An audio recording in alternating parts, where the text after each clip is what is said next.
नमस्कार दोस्तों, मैं हूं दशरथ कुमार, राजस्थान का निवासी और पिछले 27 सालों से गुजरात में रहकर कंस्ट्रक्शन संबंधित बिजनेस कर रहा हूं। मेरा उद्देश्य है कि मैं आपके सपनों का घर बनाने में आपकी मदद करूं।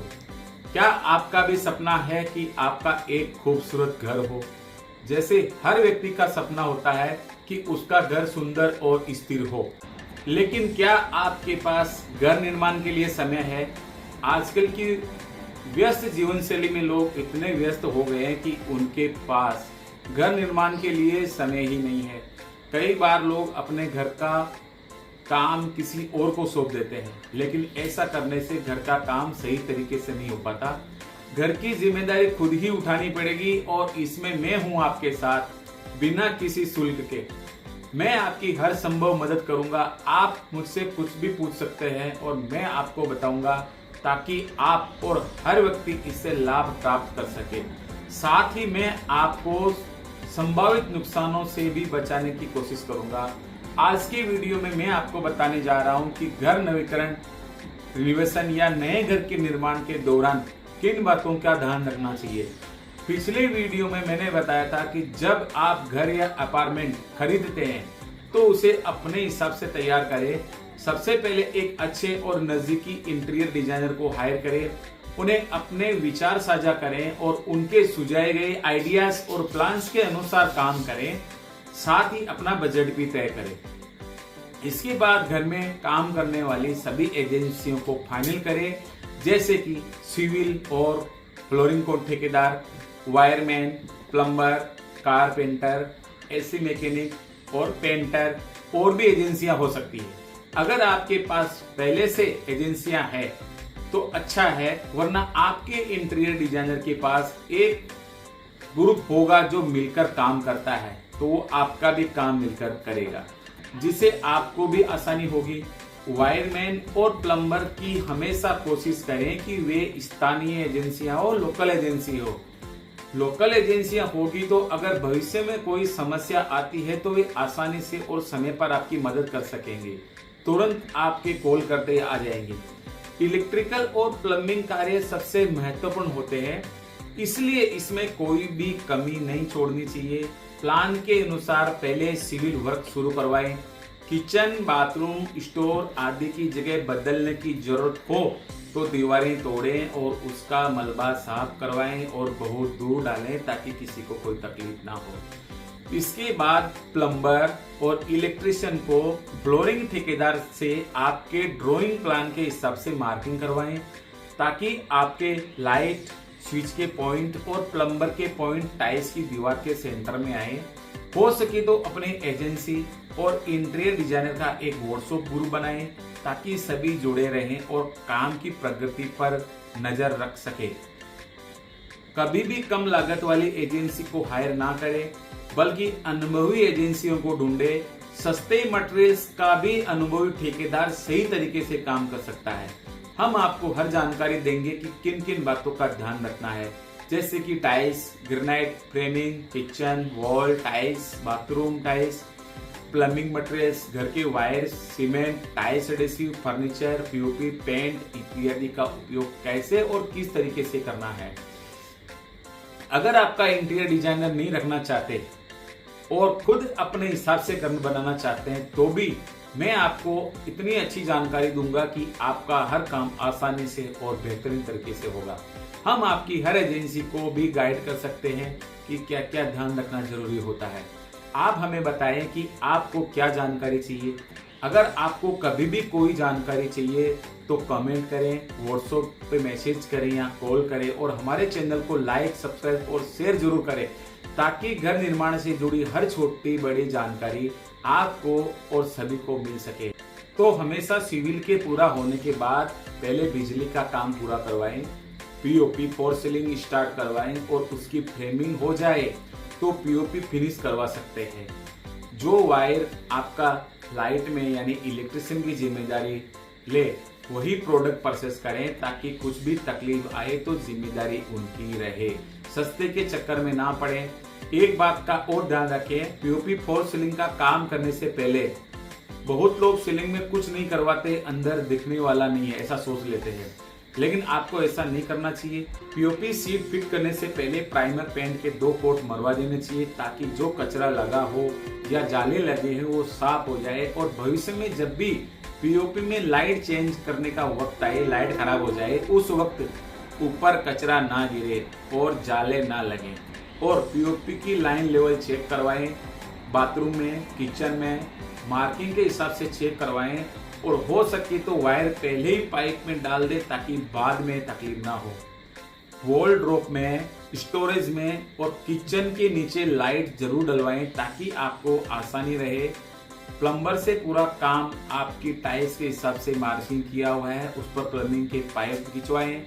पाइप डालने की जगह जो मार्किंग होती है उसे ग्राइंडिंग मशीन से ही कटवाएं और बाद में तुड़वाएं, ताकि दीवारें कमजोर ना हो और वाइब्रेशन ना हो। इससे पानी लीक होने की समस्या हो सकती है। हर जगह ध्यान रखें, अगर बड़ा होल आ रहा है तो बड़े पाइप के लिए तो कोर कटिंग करवाएं, ना कि ब्रेकर इस्तेमाल करें। आरसीसी कॉलम बीम को बिल्कुल डैमेज ना होने दें। घर के या अपार्टमेंट के स्ट्रक्चर पर इससे बहुत फर्क पड़ता है, इसे डैमेज ना करें।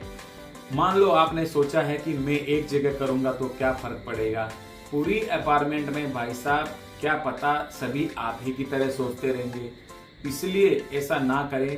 प्लम्बर पूरा काम होने के बाद टेस्ट करें 2 दिन तक की कोई जगह पानी लीक तो नहीं है, और बहुत अच्छी नामी कंपनी के ही प्रोडक्ट लगाएं, ना कि सस्ते डिस्काउंट वाले हल्के पाइप।